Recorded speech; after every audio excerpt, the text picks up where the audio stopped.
ጽድቅ መስራት እንኳን ባይሆንልኝ እግዚአብሔር እንዳይሰደብ ብለን እንኳን መልካም መሆን አለብን በእውነቱ ማለት ነው። እግዚአብሔር እንዳይሰደብ የእኛን ተውት፣ እኛ ባንድን እንኳን ፈጣሪን እንኳን እኮ ለእግዚአብሔር ለትልቅ ሰው ተብሎ እኮ ጥሩ ስራ ይሰራል። እንዴት ከገሌ መሃል እንዲህን እናገራለሁ አታፍርም እንዴ ይባላል እኮ። እግዚአብሔርን ፊታችን አስቀምጠን እግዚአብሔር እጅ ላይ ሆነን በእግዚአብሔር መሰረት ላይ ቁመን እግዚአብሔርን ጣራ አድርገን በእግዚአብሔር መሃል ሆነን በእግዚአብሔር ፊት ሆነን እንዲሆነን እግዚአብሔርን እናሰድባለን ብለን ከክፋት አለመመለሳችን ምን አይነት ይቅርታ ይደረግልናል? እግዚአብሔርን መፍራት አቅቶን እግዚአብሔርን ያሰደብነው እኛ አይደለንም ወይ? ያስደፈርን እኛ አይደለንም ወይ? ቤተክርስቲያንን ያስደፈርን እኛ አይደለንም? ምን አድርገን በሉኝ? ክፉ በመሆናችን ኃጢአታችን ከነሱ ከአሕዛብ ጋር እግዚአብሔርን ከማያመልኩ ሰዎች ጋር እኩል በመሆኑ ሰው ምን ማለት እንደሆነ ብናውቅ ኑሮ እውነት በማይረባ ለክስክስ ነገር ታስረን እንኖር ነበር? ሰው እስኪ ምንድን ነው ብላችሁ እስኪ ጠይቁ። እኔ እኮ ሰው ነኝ ብላችሁ አስባችሁ? እኔ ጅብ አይደለሁም፣ እኔ ውሻ አይደለሁም፣ እኔ አይጥ አይደለሁም አትሉም እንዴ? ያገኘውን የሚበላ እኮ አይጥ ነው።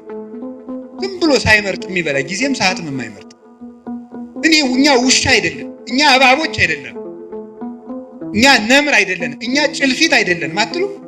ከላይ ሆኖ የሚነጥቃል ይሄ ጭልፊት፣ ከላይ ሆኖ መንጠቅ። እንደዚህ ያለ ሁሉ ነፃ መሆን የምንችለው ውሻነታችንን መልካም ስናደርገው ነው። ጋኔን የምንጨነቀው የባሰ ኃጢአት ለማሰራት ከጥቂት ኃጢአት ይጠብቃል ሰይጣን። ነፍስ ማስገደል ከፈለገ ሌላ ነገር ያደርጋል፣ ሌላውን ኃጢአት ያስተዋል። የምትክድለት ከሆነ አንተን በጫት ማደንዘዝ በሱስ ማደንዘዝ ለምን ይፈልጋል? ሰው ራሱን ከተቆረጠ በኋላ ቀይ ካባ እንደርብለት ቢጫ ካባ እንደርብለት ይባላል። አንገቱን ተቆርጦ የለም ራሱ እኮ የለም። ራሱ እኮ ክርስቶስ ነው። ክርስቶስን አጥቶ ሰው ሱስ ባይኖርበት ባይሰክር ንግግሩ ጥሩ ቢሆን ባይሰርቅ ክርስቶስን ከካደ በኋላ ምግባር ምን ይሰራለታል? ያለ መሰረት የሚቆም ቤት እንደሌለ ማለት ነው። መንፈስ ቅዱስ አሐዱ አምላክ በስመ አብ ወወልድ ወመንፈስ ቅዱስ አሐዱ አምላክ በስመ አብ ወወልድ ወመንፈስ ቅዱስ አሐዱ አምላክ። በባህሪው ሞት በመንግስቱ ሽረት የሌለበት ቅድመ ዓለም ሳይፈጠር የነበረ ዓለምን የፈጠረ ዓለምን አሳልፎ የሚኖር የአባቶቻችን አምላክ ቅዱስ እግዚአብሔር በሀብት ስቦ በረድኤት አቅርቦ በቅዱስ ቦታው ስለሰበሰበን ስሙ የተመሰገነ ይሁን። እግዚአብሔርን የወለደችልን መድኃኒታችን የተገኘባት የድኅነታችን ምስራቅ ድንግል ማርያም ወላዲተ አምላክ ቅዱስ መስቀሉ፣ ቅዱሳን መላእክት፣ ነቢያት፣ ሐዋርያት፣ ሰማዕታት፣ ደናግል፣ መነኮሳት ሁሉም ቅዱሳን እግዚአብሔር ያከበረው ስማቸው የተመሰገነ ይሁን። በረከታቸው ይደርብን። የተከበሩ አባታችን መላከ ብርሃን መምህር አእምሮ የዚህ ታላቅ ደብር አስተዳዳሪ፣ የተከበራችሁ መምህራን፣ አባቶች፣ ካህናት፣ ዲያቆናት፣ ወንድሞች፣ እግዚአብሔርን የምትወዱት ይልቁንም እግዚአብሔር የሚወዳችሁ የእግዚአብሔር ቤተሰቦች፣ ምዕመናን አንድ አምላክ በሚሆን በአብ በወልድ በመንፈስ ቅዱስ ስም እንደምን ዋላችሁ? እንደምን ሰነበታችሁ? እንደምን አመሻችሁ? ኃጢአታችን ይቅር ብሎ እስከዚህ ሰዓት ያደረሰን አምላክ ስሙ የተመሰገነ ይሁን። በልቡናችን መልካም ቃል እንዲጻፍበት የቃሉን ደጅ ከፍቶ እንዲያስተምረን ቅዱስ ፈቃዱ ይሁንልን። እግዚአብሔር እንደወደደ የፈቀደውን ያህል ጊዜ እንማማራለን። የምንማማርበት ርዕስ ስለ እብድ ውሻ ነው የምንማማረው። እብድ ውሻ በሉ እስኪ እንደገና በሉ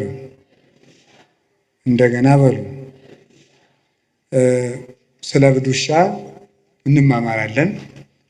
መጽሐፍ ቅዱስ ላይ የተጻፈ ቃል ስለሆነ አሁን አንድ ሰው እኛ ነፍሳችን ልናድን ነው የመጣ ነው፣ ስለ እብድ ውሻ ልንሰማ አንችልም የሚል ጥያቄ እንደሚነሳባችሁ እኔም ይሄ አይዘነጋኝም።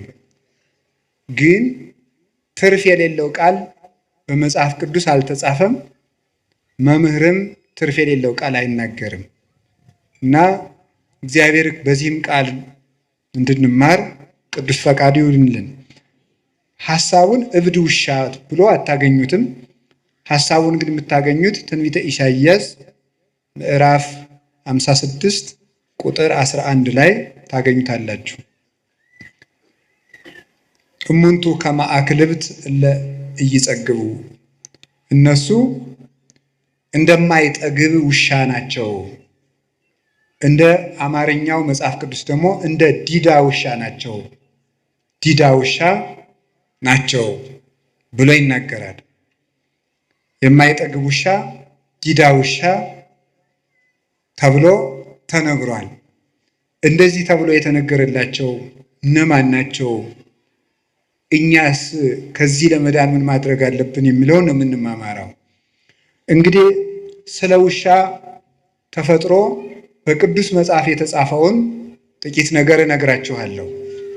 ውሻ በቤተ ክርስቲያን ለብዙ ትርጉም ነው የሚውለው። በሰይጣን ይተረጎማል። ከሃይማኖት ባፈነገጡ ወንድሞቻችን ወይም ከፍለው በሚያምኑ መናፍቃን በእነሱ ይተረጎማል። በሰይጣን ይተረጎማል። በቅዱሳንም ይተረጎማል። ውሻ ማለት በምዕመናንም ይተረጎማል። ውሻ እንደዚህ ያስባለውን ምን እንደሆነ እነግራችኋለሁ። በቅዱሳን ሲመሰል ውሻ በቅዱሳን ሲመሰል አንድ መልካም ጠባይ አለው።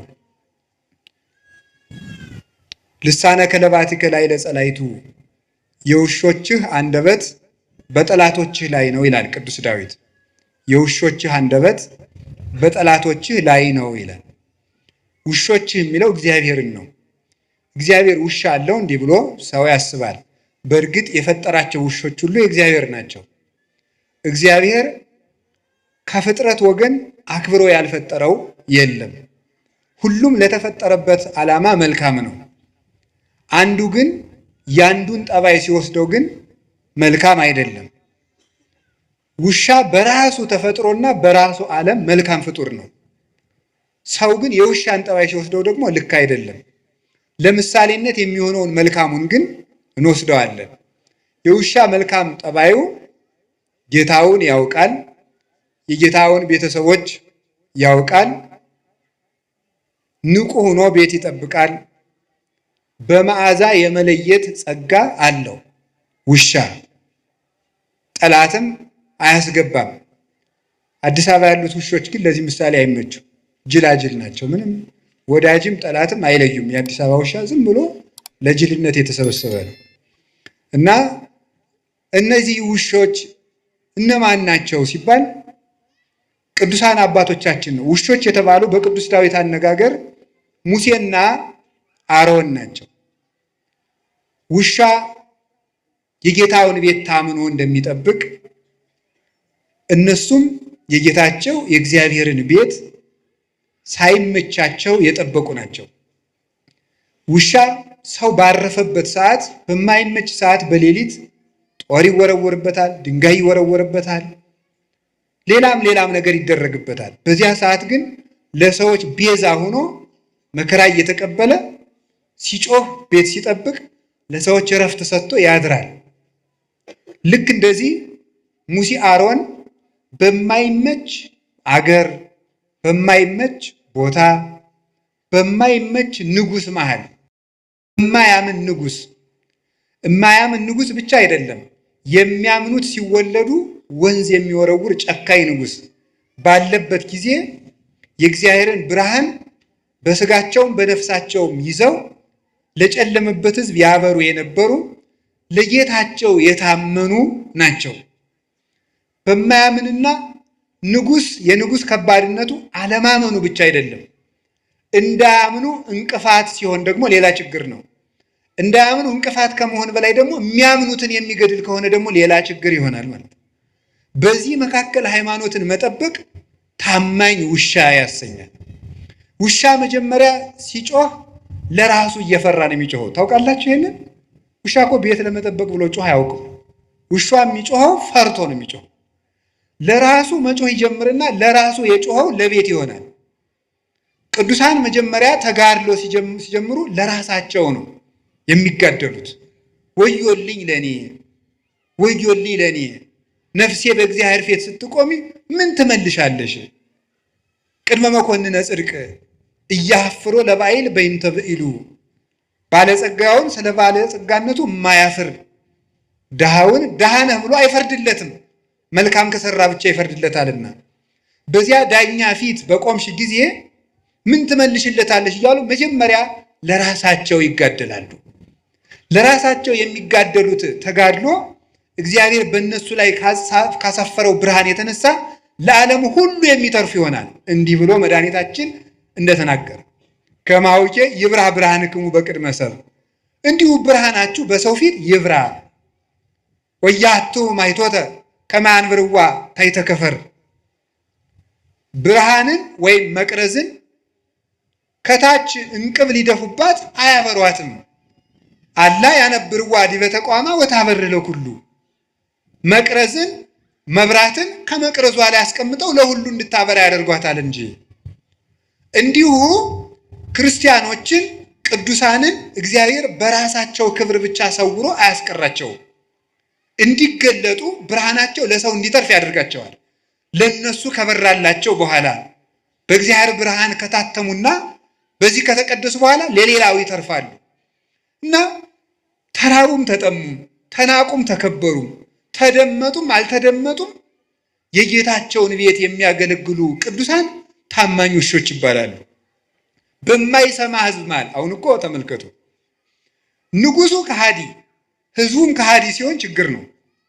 አሮንና ሙሴ ታማኝ ውሾች ያሰኛቸው ከዚህ የተነሳ ነው። ንጉሱ ከሃዲ፣ እስራኤልም ከሃዲ ናቸው። ወደ ፈርዖን እንዳይሄዱ ሕዝብ ይዘው ወጥተዋል። ደግሞ የእግዚአብሔር ሆኖ የፈርዖን አይኮንም። ሕዝቡ ደግሞ የባስ ዱባ ብንበላ የሚሻለንን ከነበርንበት ሀገር አወጣችሁ በረሃብ ስበልታችሁ ልንቀሩ ነው ብሎ አንገተ ደንዳና የሆነ ጨካኝ ሕዝብ ነው። እንዲያውም አባታችን ርዕሰ ነቢያት ሙሴ አንድ ቀን እንዲህ ብሏል፣ ይሄንን ሕዝብ በውኑን የፈጠርኩትን ተው፣ እግዚአብሔር ሆይ ተው፣ ሕዝቡን አትቅሰፍ። ሰው ራሱ አንተን ያመሃል አለ። ያመሃል ይሄ ሕዝብ ጣዖት እያመለከ ስታስቸገረኝ ላጠፋው ነው ቢል እግዚአብሔር ተው፣ አንተን ያመሃል። እግዚአብሔር እንዳይታማ የሚቆረቆር ነበረ ሙሴ። ከዚያ ምን ብሎ ነው የሚቆረቆርለት? በረሃ አውጥቶ ሲያበላ ማብላት ሲያቅተው ጊዜ በመቅሰፍት ፈጃቸው ይለዋል። ስለዚህ መመገብ የማይችል ፈጣሪ ብለው ያሟል፣ ተው አትፍጃቸው ብሎ ለአምልኮቱ ተቆርቁሮ ድንጋይ ይዘው ሊወግሩት ለሚመኙ ሕዝብ ለነሱ ለእግዚአብሔር አምልኮት ይቀና ነበረ። እኛ ለእግዚአብሔር እንደው አሁን እግዚአብሔር ይታማል፣ እግዚአብሔር ይሰደባል ብሎ የሚያስብ ሰው አለ? ወበይንቲአክሙ ይጸርፉ ለአሕዛብ፣ አሕዛብ ላይ ለስመ እግዚአብሔር፣ በእናንተ ምክንያት አሕዛብ የእግዚአብሔርን ስም ይሰድባሉ ይላል ቅዱስ ጳውሎስ። አስቀድሞ ኢሳይያስ የተናገረው ነው። በእናንተ ምክንያት አሕዛብ እግዚአብሔርን ይሰድቡታል። ምን ብለው ነው የሚሰድቡት? አሕዛብ በክርስቲያን ምክንያት እግዚአብሔር ይሰድባሉ። ምን ብለው ነው የሚሰድቡት? ክርስቲያኖች ኃጢአት የሚሰሩ ለምንድን ነው ተብሎ ሲጠየቅ አምላካቸው ኃጢአት የሚወድ ስለሆነ ይሆናላ ብለው ነው የሚሰድቡት ማለት ነው። አምላካቸው ኃጢአት ስለሚወድ ነው ኃጢአት የሚሰሩ ብለው በዚህ ምክንያት እግዚአብሔር ይሰደባል። እግዚአብሔር እንዳይሰደብ ብለው በእውነቱ ማለት ነው። ጽድቅ መስራት እንኳን ባይሆንልኝ እግዚአብሔር እንዳይሰደብ ብለን እንኳን መልካም መሆን አለብን በእውነቱ ማለት ነው። እግዚአብሔር እንዳይሰደብ የእኛን ተውት፣ እኛ ባንድን እንኳን ፈጣሪን እንኳን እኮ ለእግዚአብሔር ለትልቅ ሰው ተብሎ እኮ ጥሩ ስራ ይሰራል። እንዴት ከገሌ መሃል እንዲህን እናገራለሁ አታፍርም እንዴ ይባላል እኮ። እግዚአብሔርን ፊታችን አስቀምጠን እግዚአብሔር እጅ ላይ ሆነን በእግዚአብሔር መሰረት ላይ ቁመን እግዚአብሔርን ጣራ አድርገን በእግዚአብሔር መሃል ሆነን በእግዚአብሔር ፊት ሆነን እንዲሆነን እግዚአብሔርን እናሰድባለን ብለን ከክፋት አለመመለሳችን ምን አይነት ይቅርታ ይደረግልናል? እግዚአብሔርን መፍራት አቅቶን እግዚአብሔርን ያሰደብነው እኛ አይደለንም ወይ? ያስደፈርን እኛ አይደለንም ወይ? ቤተክርስቲያንን ያስደፈርን እኛ አይደለንም ወይ? ምን አድርገን በሉኝ? ክፉ በመሆናችን ኃጢአታችን ከነሱ ከአሕዛብ ጋር እግዚአብሔርን ከማያመልኩ ሰዎች ጋር እኩል በመሆኑ እና ሳይመቸው ክርስቲያን የሚሆን እርሱ ታማኝ ውሻ ይባላል። ጌታውን የሚለይ እንጀራ የጣለለትን የሚለይ የጌታውን ቤተሰቦች የሚለይ እሱ ውሻ ይባላል። ታማኝ ውሻ ቤተሰቡን ሁሉ የሚያውቅ። አሁን እዚህ ውስጥ አስነስቼ ብጠይቅ ሃይማኖቱን የሚናገር ምእመን አገኛለሁ ብዬ አላስብም። እርግጠኛ ነው የምሆነው በእናንተ በእውነት ማለት ነው። እንዲሁ ለእናንተ መብቃት አያስፈልገኝም እናንተን ስለማውቃችሁ ማለት ነው። ከዚህ ውስጥ ሃይማኖታችሁ ምንድን ነው ሲበብት ብዬ ተዋሂዶ ምንድን ነው አናውቀው። እንዲሁ እኮ አሁንም እንዲህ ይገርማችኋል። የማያውቅ ሰው ማወቅም የማይፈልግ ሰው ከእንዲህ ያለ በሽተኛ እግዚአብሔር ይሰውራቸው። ታሞ መድኃኒትም ማዋጥ የማይፈልግ እዚህ በላይ ችግር አለን። እማናውቅ ለማወቅም ፈቃደኞች ያይደለን ደግሞ ድንቁርናችን ይዘን የምንመጻደቅ ተመጻዳቂዎች ለሁሉም ነገር። የዚህ ዘመን ሰውን የሚያስደንቀኝ በመሰላቸው አንዱ ለሁሉም ነገር እውቀት አለ። ምን ማለት ነው? ለሁሉም ሰው ፖለቲካም ይናገራል፣ ሊቅ ነው። በዚያም ቤተክርስቲያን ላይ ይናገራል፣ በዚያም ሊቅ ነው። የማያውቀው እውቀት የለውም። ስለዚህ ሁሉንም አያውቅም ማለት ነው። ሁሉንም ስለማያውቅ ሁሉንም አያውቅ። እንዴት ሰው ሁሉን ሊያውቅ ይችላል? እንዴት ሰው ሁሉ ቦታ ሊቅ ይሆናል? ሁሉም ቦታ እጃችሁን ታወጣላችሁ። ሁሉም ቦታ ሲኖዶስን ለመተቸትም ሊቅ ናችሁ። ጳጳሳትን ለመተቸትም ሊቅ ናችሁ። የገዳም ስርዓትም ታውቃላችሁ። ስርዓተ ካህናት ታውቃላችሁ። የዲቁናን ጠባይም ታውቃላችሁ። ስርዓተ መንግስት ታውቃላችሁ። እኔ የዚህ ዘመን ሰው የማያውቀው ሰው አለን? የማያውቀው ነገር በጣም ሊቅ ናችሁ ማለት ነው። እኔ እውነቴን ነው የምነግራችሁ። ከእንዲህ ያለ ሁሉን አዋቂነት መመለስ አለብን በእውነቱ ማለት ነው። ድንቁርና በእውነቱ ቤት ሰርቶብን ያለን። ድሮ ጥበብ ቤቷን ሰራች ነበር የሚባለው። አሁንም ቤተክርስቲያን ትለዋለች። እኛ ላይ ግን ድንቁርና ነው ቤቷን የሰራች፣ ብዙ ምሰሶዎችን ያቆመችው። በዚያም ደግሞ እየተመጻደቅን የምንኖር ጌታውን የማያውቅ ውሻ፣ ቤተሰቡን የማያውቅ ስለ ቅዱሳን አባቶቻችን እውቀት የሌለን፣ ስለ ታሪክ እውቀት የሌለን፣ ስለ ሃይማኖት እውቀት የሌለን፣ ስለ ዘመኑም እውቀት የሌለን፣ ስለ ራሳችንም እውቀት የሌለን ሰው ከዚህ ሁሉ እንዴት የእውቀት ድንግልና ይኖረዋል? ሰው እኮ ሃይማኖቱን ማወቅ አለበት። አንድ ቤተ ክርስቲያኑን ማወቅ አለበት። ሁለት ታሪኩን ማወቅ አለበት። ዘመኑን ማወቅ አለበት። ራሱን ማወቅ አለበት። ሰው ምን ማለት እንደሆነ ብናውቅ ኑሮ እውነት በማይረባ ልክስክስ ነገር ታስረን እንኖር ነበረ? ሰው እስኪ ምንድን ነው ብላችሁ እስኪ ጠይቁ። እኔ እኮ ሰው ነኝ ብላችሁ አስባችሁን? እኔ ጅብ አይደለሁም፣ እኔ ውሻ አይደለሁም፣ እኔ አይጥ አይደለሁም አትሉም እንዴ? ያገኘውን የሚበላ እኮ አይጥ ነው። ዝም ብሎ ሳይመርጥ የሚበላ ጊዜም ሰዓትም የማይመርጥ። እኛ ውሻ አይደለም፣ እኛ እባቦች አይደለም፣ እኛ ነምር አይደለንም፣ እኛ ጭልፊት አይደለንም አትሉም? ከላይ ሆኖ የሚነጥቃል ይሄ ጭልፊት፣ ከላይ ሆኖ መንጠቅ። እንደዚህ ያለ ሁሉ ነፃ መሆን የምንችለው ውሻነታችንን መልካም ስናደርገው ነው። ታማኝ ውሻ እንድንሆን አምላከ ቅዱሳን ይርዳን። ውሻ ቤተሰቡን የሚያውቀው በመዓዛው ነው። ጌታ በቅዱስ ጳውሎስ አድሮ እንደተናገረ እንዲህ ይላል፣ ንሕነሰ መዓዛሁ ለክርስቶስ ንሕነ አለ ቅዱስ ጳውሎስ። እኛ የክርስቶስ መዓዛ ነን። እስኪ በሉ እኛ የማን መዓዛ ነን? ምን ማለት መሰላችሁ? ሊቃውንቱ ሲተረጉም ልብስ በመዓዛው ይታወቃል። የዛሬ ልብስ እንኳን ብዙ አይታወቅም። ለዚህ ምሳሌ የምንመች የገጠር ልጆች ነን። የገጠር ልጆች እናትና አባቶቻችን ሽቱ ስለማይረጩ የእናታችን ወዝም የአባታችን ወዝም እናውቃለን። ይሄ የአባባ ጋቢ ነው፣ ይሄ የማማ ጋቢ ነው። የከተማ ሰው ግን ሁሉም ሽቱ ስለሚረጭ አይታወቅም የማን ወዝ እንደሆነ ማለት ነው። ልብሱም አይታወቅም።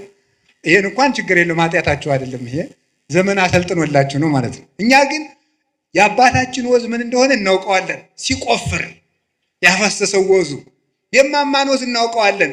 ስትጋግር የኩበቱ ጢስ በሱ እናውቀዋለን። ይሄ እናቴ ጋቢ ነው እንላለን ማለት ነው። ከዛ ሊቃውንቱ በዚህ ነው የተረጎሙት።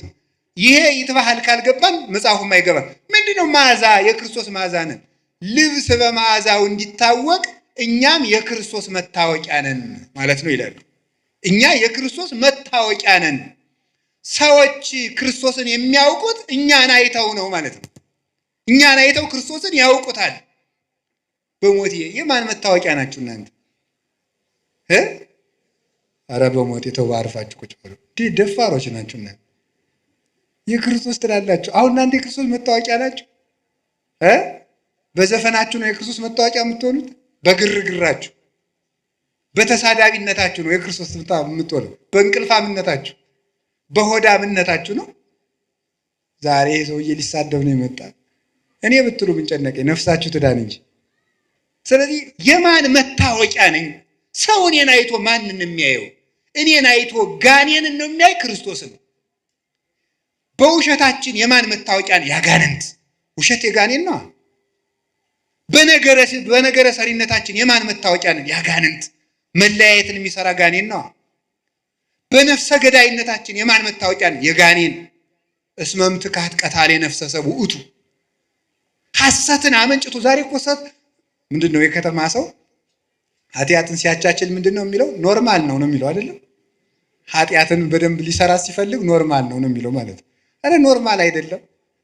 እንዴት ኃጢአት ኖርማል ይሆናል? ውሸታውን ኖርማል ነው አይደለም? ለእናንተ ውሸት ኖርማል ነው። አሁን ሰው መዋሽ እዚህ ጫፍ ላይ ደርሻለሁ ይላል። ገና ስንት ኪሎ ሜትር ተቀምጦ ማለት እንዴት ውሸትን ትለምዳል? እግዚአብሔር እውነት ነው በሉ እስኪ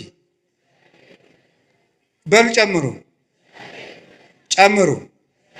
ሐሰት የማን ነው? የሰይጣን በሉ እንጂ። የሚዋሽ ሰው የማን መታወቂያ ነው? ከዚህ በኋላ ብትዋሹ የማን መታወቂያ ናቸው? ሰይጣንን መምሰል የምትፈልጉ የሰይጣን መታወቂያ ይታተምላችኋል። ዋሹ። ክርስቶስን መምሰል ከፈልጋችሁ እውነተኞቹ ነው። በየትኛውም ነገር አትዋሹ። ለምን ዛሬ አትሞቱ? ውሸት መቆም አለበት። ይህ የኛ ማዛ አይደለም። ሁለንተናችሁ፣ አነጋገራችን፣ አመጋገባችን፣ አረማመዳችን፣ አለባበሳችን ማንን ያሳያል ነው? እንዲሁ በሞት ወንዶችም ሴቶች ዝም ብላችሁ አባ ቄስ ይሄ ልብስ ኃጢአት ነው ጽድቅ ነው የሚለው ተው ዝም ብላችሁ። ይሄ ልብስ የማን መታወቂያ ነው ነው ማለት። አሁን ሴት ሱሪ ብትለብስ ኃጢአት ነው ጽድቅ ነው ከማለት ይልቅ ሴት ሱሪ ስትለብስ ማን ነው የምታሳየን ነው? ክርስቶስ ነው የምታሳየን? ድንግል ማርያም ነው የምታሳየን ነው? ማን ነው የምታሳየን? እውነት ይሄ ነገር ክርስቶስን ያሳያል ወይ ብላችሁ አስቡና ያሳያል ካላችሁ ልበሱት። ህሊናችሁ ተፈጥሮ አያስተምራችሁም? ምን አለ ቅዱስ ጳውሎስ? ተፈጥሮ አያስተምራችሁም? ምን በተፈጥሮ አትማሩም ወይ? ማን ምን መልበስ እንዳለባችሁ እንዴ ሱሪ አትልበስ የሚል ምን መጽሐፍ ቅዱስ አለ? ኦሪት ዘዳግም ያለውም እኮ ወንድ የሴትን ሴት የወንድን አይልበስ ነው የሚል እንጂ ሱሪ የወንድ ነው የሚል ግን የለም ይላል። ተመልከቱ። ለክፋትማ ለከይሰ ጠቢባን ሙንቱ ለተንኮል ይራቀቃሉ አለ ኢሳይያስ። ለተንኮል ሊቅ ናቸው አለ በእውነቱ ማለት ነው። ግን ተፈጥሮ አያስተምራችሁም ወይ? ስለዚህ ስትናገሩ ስትሳደቡ ቆይ ኋላ እመጣበታለሁ። የማን ማዛ ናችሁ? ንግግራችሁ ማንን ነው የሚገልጠው? የባለ ትዳሮች ትዳር እውነት ክርስቶስን ነው የሚያሳየው ወይ? የካህናት ክህነት፣ የዲያቆናት ዲቁና ማንን ነው የሚያሳየው? ክርስቶስን ለማሳየት ነው ወይ የምናስቀድሰው? ክርስቶስን ለማሳየት ነው ወይ የምንቀድሰው? የምትማረው የምትኖሩት ማን ልታሳዩ ነው? ዘራችሁን ልታሳዩ ነው? ከጀርባችሁ ያለውን ሰው ልታሳዩን ነው? ክርስቶስን ልናሳይ የተፈጠርን ሰዎች ነን። ሰዎች እኛን አይተው እግዚአብሔርን ማየት አለባቸው። በእኛ አውሬነት መታየት የለበትም። በእኛ ሰይጣንነት መታየት የለበትም። እንዲህ ያለውን ነገር እንድናሳይ አምላከ ቅዱሳን ይርዳን። መጣላት ማንን ነው የሚያሳየው? የማን መታወቂያ ነው? በሉ ተነሱ። ምን አላችሁኝ? ጌታችን መድኃኒታችን ኢየሱስ ክርስቶስ ለቅዱሳን ሐዋርያት እንዲህ አላቸው፣ በዚህ የእኔ ደቀ መዛሙርት እንደሆናችሁ ሰዎች ያውቋችኋል አላቸው። በምንድን ነው? ጌታ እንግዲህ ሐዋርያት እንዲህ ብሏቸዋል፣ ሙት ታነሳላችሁ፣ ድዊ ትፈውሳላችሁ፣ አጋንንት ታወጣላችሁ፣ ለምጽ ታነጻላችሁ፣ ዓለምን ታጠምቃላችሁ፣ በ12 ወንበር ተቀምጣችሁ ትፈርዳላችሁ። በቃ እናንተ በዓለም ላይ የከበራችሁ ናችሁ፣ የምድር ጨው ናችሁ፣ የምድር ብርሃን ናችሁ ብሏቸዋል። በዚህ የክርስቶስ መሆናቸው ይታወቃል አይደለም? ዝም ብትሉ ደግሞ ጥሩ ነው አይደለም ያላቸው። በዚህ የኔ መሆናችሁ ይታወቃል አላቸው። እምከመ ተፋቀርክሙ በባይናቲክሙ ወበዝንቱ ያአምሩክሙ ሰብ ከመ አርዳኢ አንትሙ። እርስ በርሳችሁ ስትፋቀሩ ሰዎች የኔ እንደሆናችሁ በዚህ ያውቋችኋል። የክርስቶስ የመሆን መታወቂያው አለ። ይሄንን ይዞ ቅዱስ ዮሐንስ አፈወርቅ ሙት ማንሳት አይደለም መዋደድ ነው እንጂ ይላል። ሙት ማንሳት የክርስቶስ የመሆን ምልክት አይደለም። አጋንንትም ቢሆን በምታት ሙት ያስነሳሉ። አጋንንትም ቢሆን ይፈውሳሉ እኮ። እንዴት አጋንንት ይፈውሳሉ? አጋንንት ሲፈውሱ ምን ማለት መሰላችሁ? ከአንድ ሰውዬ ላይ ጋኔን ካደረበት ከፈዋሹ ላይ ጋኔን አለ በሉ። ከተፈዋሹ ላይ ደግሞ ጋኔን ካለበት ይሄኛው ጋኔን ሰውን ጨርሶ ያ ጋኔን ለማድረግ እዛ ላይ ያለው ጋኔን ይወጣል። ይቆይና ከዛ በሌላ ቀን መለስ ይል አሁን ልውጣና ሌላ ሰው ጨምሬ ላሳስት ብሎ ወጥቶ ለቀቅ አድርጎት ይቆያል። አይዋ አስለቀቀው ተብሎ እዚያ በኋላ ይነገርለታል ማለት ነው። ጋኔን ምን ጨነቀው? የባሰ ኃጢአት ለማሰራት ከጥቂት ኃጢአት ይጠብቃል ሰይጣን። ነፍስ ማስገደል ከፈለገ ሌላ ነገር ያደርጋል። ሌላውን ኃጢአት ያስተዋል። የምትክድለት ከሆነ አንተን በጫት ማደንዘዝ፣ በሱስ ማደንዘዝ ለምን ይፈልጋል? ሰው ራሱን ከተቆረጠ በኋላ ቀይ ካባ እንደርብለት፣ ቢጫ ካባ እንደርብለት ይባላል። አንገቱን ተቆርጦ የለም ራሱ እኮ የለም። ራሱ እኮ ክርስቶስ ነው። ክርስቶስን አጥቶ ሰው ሱስ ባይኖርበት፣ ባይሰክር፣ ንግግሩ ጥሩ ቢሆን፣ ባይሰርቅ፣ ክርስቶስን ከካደ በኋላ ምግባር ምን ይሰራለታል? ያለ መሰረት የሚቆም ቤት እንደሌለ ማለት ነው። ስለዚህ ሰይጣን የባሰውን ኃጢአት ለማሰራት አንድ መፍትሄ ይሰጣል። የማይረባ መፍትሄ ቆይቶ ግን ይይዘዋል። ምንድን የሚያደርገው መጨረሻ ላይ የፈወሰው ሰው ጥገኛና አጨብጫቢ ሆኖ እንዲቀር ያደርገዋል። የክርስቶስ ተከታይ አያደርገውም። መመኪያው ሁሉ ያ ፈወሰኝ የሚለው ሰው እንዲሆን አድርጎ ነው የሚያኖረው። ገንዘቡም ለዚያ እንደጨረሰ፣ ጉልበቱን ለዚያ እንደጨረሰ ይኖራል። ስለዚህ የእግዚአብሔር ቤተሰቦች የማን መታወቂያ? እኛ የምንታወቀው ድውይ በመፈወሳችን የክርስቶስ መሆናችን አይታወቅም። ጋኔን ያደረባቸው ድውይ ይፈውሳሉ። ጋኔን ያደረባቸው ጋኔን ያወጣሉ። ታዲያ ምንድነው መታወቂያችን? ፍቅር። ስለዚህ ሊቃውንት ምን አሉ? ፍቅር ሙት ከማንሳት ይበልጣል። እስኪ በሉ ሁላችሁም በሉ እንጂ ፍቅር ሙት ከማንሳት ይበልጣል። ፍቅር ያለው ሰው የጸና ሃይማኖት ካለው ሰውም ይበልጣል። እንዲህ ብሎ እንደተናገረ ቅዱስ ጳውሎስ ወመቤ ሃይማኖት እስከ አፈልስ አድባረ ወተፋቅሮ አልቤ ከንቶ ኮንኩ ዋልቦ ዘረባይኩ። ተራራ የሚያፈልስ እምነት ቢኖረኝ ፍቅር ከሌለኝ ከንቱ ነኝ። አየህ፣ ከጸና ሃይማኖት ይልቅ ፍቅር ይበልጣል። ሃይማኖት ኑሮ ፍቅር ከሌለ በሃይማኖቱ አትድንበትም። ፍቅር ከሰማዕትነትም ይበልጣል። ወመኒ ወሀብኩ ኩሎ ስጋዬ ለእውየተ እሳት። ተመልከቱ፣ ስጋዬን እንኳን ለእሳት መቃጠል አሳልፌ ብሰጥ ፍቅር ከሌለኝ ምንም የምጠቀመው ነገር የለኝም። ወመኒ ወሀብኩ ኩሎ ንዋዬ ለምጽዋት፣ ገንዘቤን ሁሉ ለምጽዋት ብሰጥ ፍቅር ከሌለኝ ከንቱ ነኝ። ኮንኩ ከመከበሮ ዘይዘበት ወከመብርት ዘይነቁ፣ እንደሚንሿሿ ጸናጽል እንደሚመታ ከበሮ። የዚህ ትርጉም ገብቷቸው ያውቃል? እኔ ከበሮ ያሳዝነኛል። አያሳዝናችሁም? ሌሊቱን ሙሉ ሲለፋ አድሮ በማይሌት እኛ ወደ ዝክር ስንሄድ እሱ እዚያው ተጋድሞ ይቀራል። ይሄው ነው የከበሮ ልፋት የሚባለው ማለት። ጸናጽል ሌሊቱን ሙሉ ቀጭ ስትል አድራ እነ የኔታ መርጌታ በዋንጫ ስለ ቅዱስ ሚካኤል እያሉ ሲጠጡ ከበሮ ጸናጽል እዚያው ሸዋ ብላ ትቀራለች። ምን ማለት ነው? ስለዚህ ፍቅር የሌለው ሰው አንገቱን እንደ ቀለበት እስከሚቀጥን ድረስ ቢሰግድ እንኳን ከለፋበት ስግደት የሚያተርፈው ነገር የለውም ማለት ነው። ምንም መስዋዕት ቢያቀርብ፣ ቤተ ክርስቲያን በዕንቁ በወርቅ ቢሰራ፣ ለምን ወርቅ አይኑን ግድግዳ አድርጎ ቤተ ክርስቲያን ለምን አይሰራም? ለምን ገዳም አይሰራም? ለምን አብነት ትምህርት ቤት አይሰጥም? ልጁን እንኳን ቢገብር ለምን አንገቱን ቆርጦ አይሰጥም?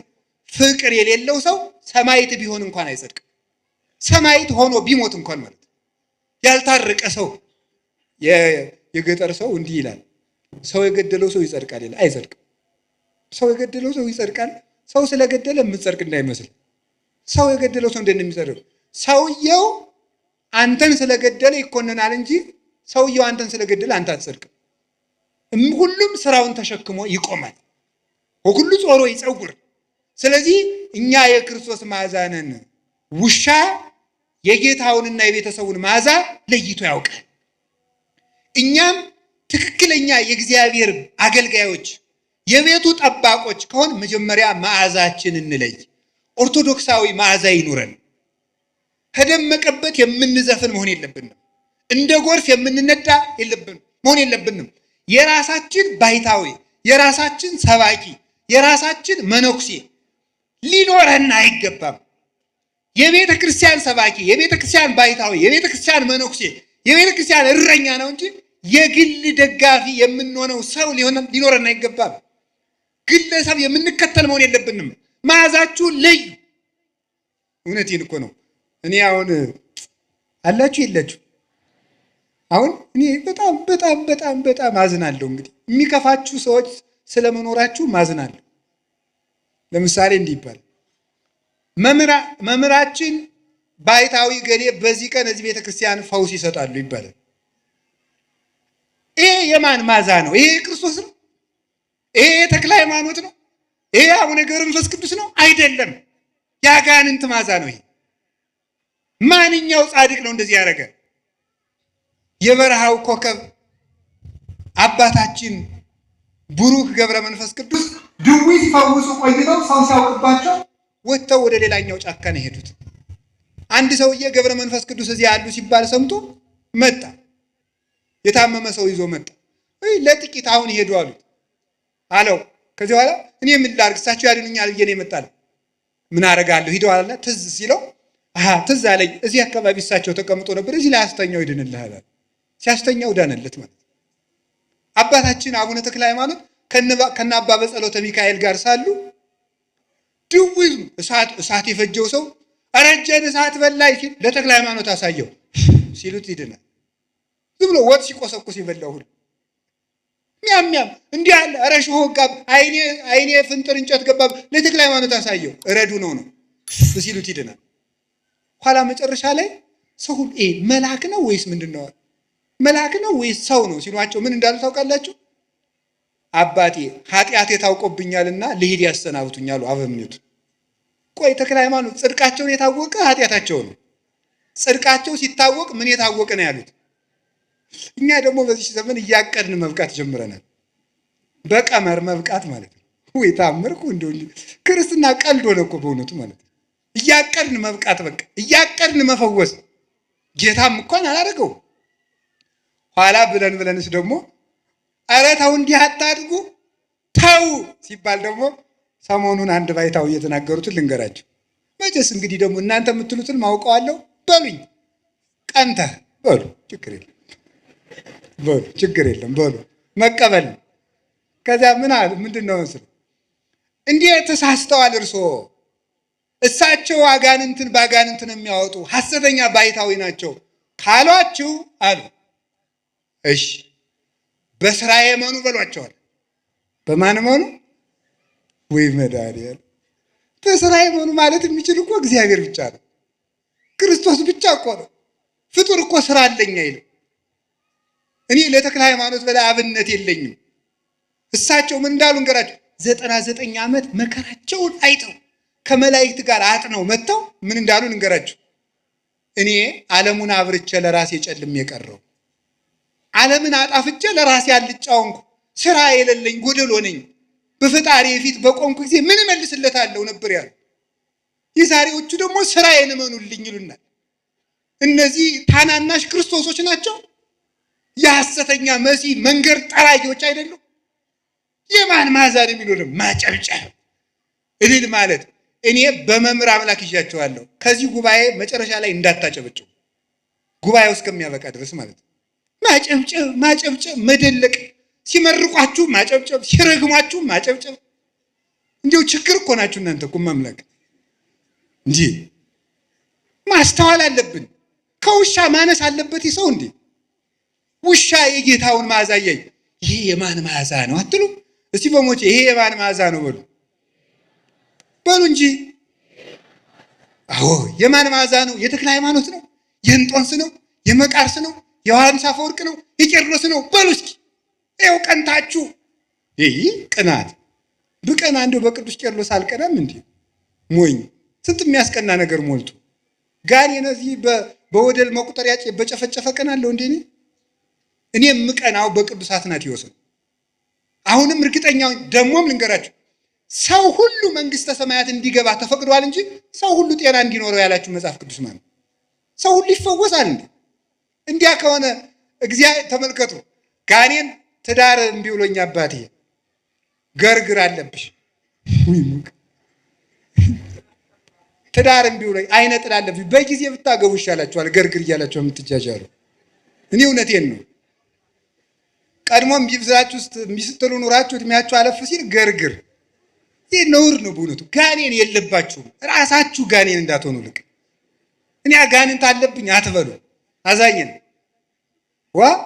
ቆይ ልንገራችሁ፣ ክርስቲያን ጋኔን አለብኝ አይል።